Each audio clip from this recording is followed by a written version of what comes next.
The painted image. Painters contributed to the production of manuscripts.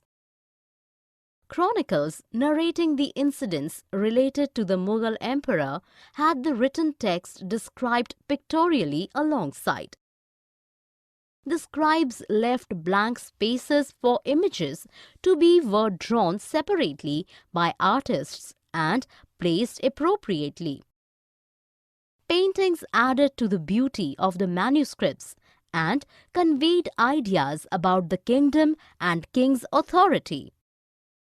Historian Abul Fazl called the paintings a magical art. The paintings had the capacity to make inanimate objects look alive.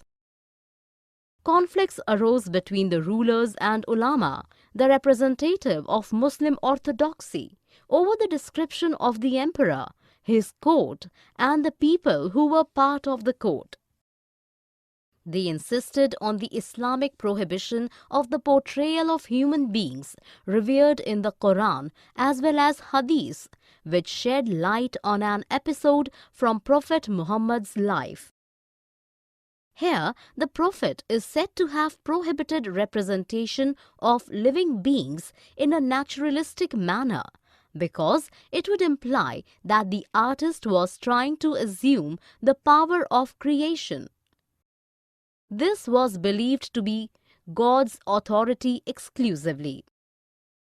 Yet, interpretations of the Sharia do change with time. Different social groups have their own interpretation of the body of Islamic tradition. Each group forwarded its own interpretation of tradition aligned with their political interests.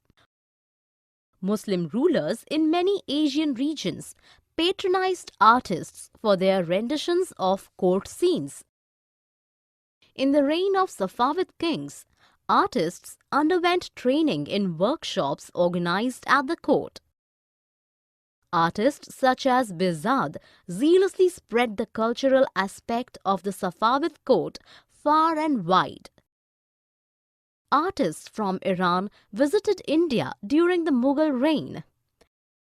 Artists like Mir Saeed Ali and Abdul Samad went along with Emperor Humayun to Delhi.